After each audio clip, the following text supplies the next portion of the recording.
Le 9 mai 1942 paraissait dans le toujours excellent Je suis partout la critique de François Vineuil du film Croisière sidérale sous le titre Comme le temps passe, texte intégral. Les films d'anticipation m'inspirent depuis longtemps une juste méfiance. Je me souviens d'Une femme dans la lune de Fritz Lang, qui fut à l'époque entouré d'une fracassante publicité. Or, les personnages de ce film ne débarquaient dans la Lune que pour se plonger incontinent dans une histoire de cocu. Croisière sidérale de messieurs Svoboda et Pierre Gerlet ont le mérite d'un point de départ inédit, inspiré par quelques suppositions sur la relativité du temps. Des aéronautes, au cours d'une ascension dans la stratosphère, sont accidentellement emportés hors du centre d'attraction terrestre. Quand ils retombent, après 15 jours du temps sidéral, il s'est écoulé 25 années sur notre planète. Partis en 1942, ils reviennent en 1967, tout juste plus vieux de 2 semaines. Jules Verne aurait voulu trouver un pareil thème. Monsieur Svoboda et Monsieur Gerlet n'ont malheureusement pas grand-chose de commun avec Jules Verne. Ils ont eu quelques intentions très bonnes, par exemple en créant le tourisme sidéral et en choisissant pour passager de la première croisière un neveu qui espère bien trouver mort en redescendant son oncle à héritage, une vieille cabotine qu'enthousiasme cette cure de rajeunissement, un gangster impatient d'obtenir la prescription. Mais chacune de ces idées tombe aussitôt à plat. Sitôt après les avoir exposées, les auteurs se trouvent dans un complet embarras. Voilà longtemps que l'on avait vu un film où le don du développement fasse à ce point défaut. Les personnages sont lancés parmi les astres, ils frôlent la grande ours, ils traversent la Voie lactée, ils marchent vers des soleils nouveaux, mais cette prodigieuse aventure ne leur inspire qu'un ennui opaque. Ils sifflent des cocktails et bâillent en attaquant leur 50e bridge. Ce n'était vraiment pas la peine d'aller si loin pour nous montrer ça.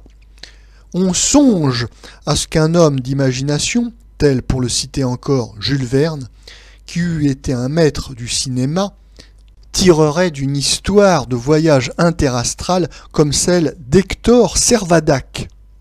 Dans Hector Servadac, le capitaine emporté sur une comète avec son ordonnance, Jules Verne trouve 40 pages d'une charmante cocasserie pour nous raconter les surprises de ses héros devant les nouvelles lois physiques auxquelles ils sont soumis. Monsieur Svoboda et Monsieur Gerlet y ont bien pensé aussi, mais leurs inventions sont fort courtes. Elles ne consistent qu'en 2 ou 3 minutes, assez drôles, les seuls drôles en vérité du film, sur la disparition de la pesanteur. Il aurait fallu multiplier ces gags de physique burlesque, inventer quelque peu le monde de l'an 2000. Mais les décors, les costumes, pas plus que le scénario, n'arrivent à nous dépayser.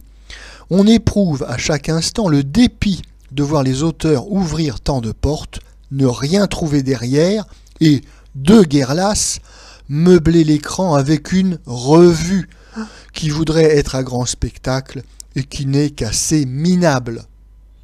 Si l'on projetait, avant Croisière sidérale, le voyage dans la Lune de Méliès, ce serait pour constater en somme une affligeante régression. Or, le voyage dans la Lune a quelque 40 ans d'âge.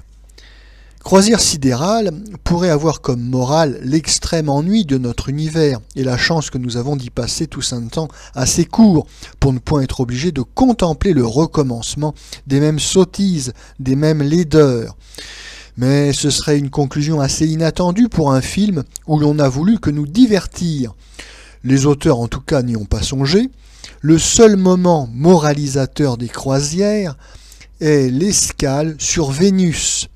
Heureusement courte, car elle est d'un goût franchement détestable.